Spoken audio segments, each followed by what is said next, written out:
Hi hello అండి అందరికీ నమస్కారం. వెల్కమ్ టు మనసున మనసు. ముందుగా ప్రేక్షకులందరికీ మహాశివరాత్రి శుభాకాంక్షలండి. ఈరోజు కథ వచ్చేసి పల్లెటూరు అబ్బాయి పట్నం అమ్మాయి. ఇక కథలోకి వెళ్దామా మరి?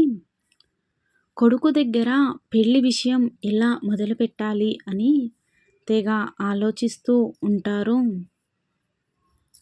వాళ్ళ అమ్మ వైదేహి వాళ్ళ అమ్మమ్మ ఇద్దరు. వాళ్ళు అలా ఆలోచిస్తూ ఉండగానే బుల్లెట్ సౌండ్ వినిపిస్తూ ఉంటుంది. మన సింహం ఇంటికి వచ్చినట్టు ఉంది అనుకుంటా అని అంటారు వైదేహి వాళ్ళ అమ్మమ్మ. ఇంటికి వచ్చిన హరిధర్ కాళ్ళు కడుక్కుని లోపలికి వెళ్తూ ఉండగా వాళ్ళ నానమ్మ, ఇటు రారా హరిధర్, నానమ్మ ఇక్కడ ఉంది, పలకరిద్దాం అని ఏమైనా ఉందా అసలు నీకు అని అడుగుతుంది. ఏంటి ఏదో ఎవ్వారం తేడా కొడుతుందేంటి, ఏదో రోజు నన్ను పిలిచినట్టు కాకుండా ఈరోజు తెగ గారాబంగా పిలుస్తున్నారేంటి అని అంటాడు హరిధర్.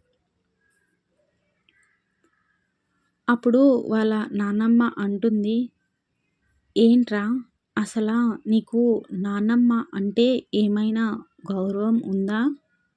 నాకు గౌరవం ఇవ్వకుండా మాట్లాడుతున్నావు నువ్వు అని అంటుంది.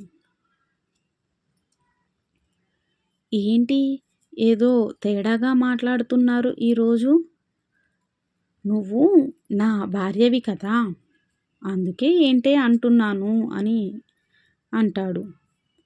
నువ్వే చెబుతూ ఉంటావు కదా ఎప్పుడు, నువ్వు అచ్చు మా ఆయన పోలికలతోటే పుట్టావు అని. అందుకే నేను మీ ఆయన పోలికలతోటే పుట్టాను కదా, నీకోసమే మళ్ళీ ఈ జన్మలో పుట్టాను నేను అని అంటాడు హరిధర్.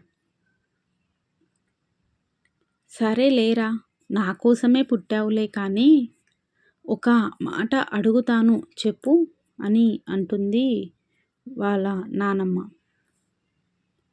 నువ్వు ఏమి అడుగుతావో నాకు తెలుసులే అంటాడు హరి.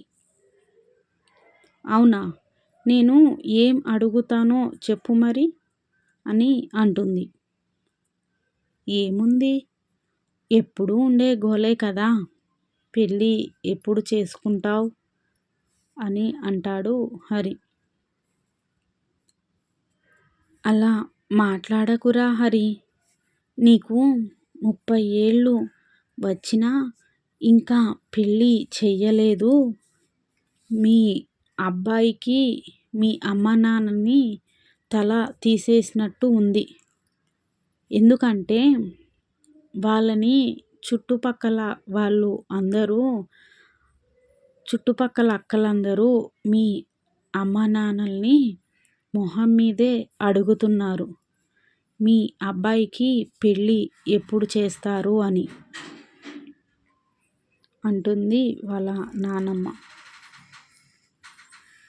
మీ నాన్నకి అసలే నోట్లో నాలుక లేదు కదా, ఇంకా మీ నాన్న ఏం మాట్లాడతాడు అని.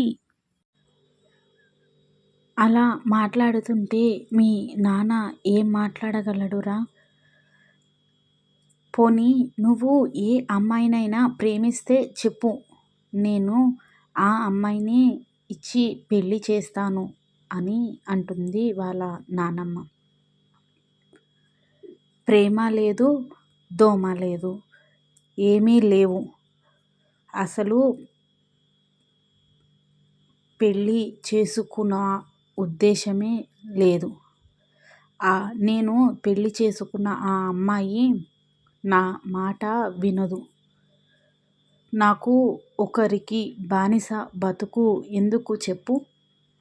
అదేదో పెళ్ళి చేసుకుని 1 సంవత్సరం లేదా 2 సంవత్సరాల తర్వాత విడిపోవడం కంటే ముందే పెళ్ళి చేసుకోకుండా ఉంటే నయం కదా, ఒకసారి ఆలోచించు అని చెప్పి అక్కడి నుంచి వెళ్ళిపోతాడు మన హరి.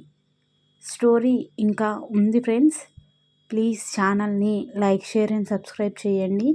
ఇంకా మరిన్ని మంచి మంచి కథలతో మీ ముందుకి వస్తాను. Please friends, support me.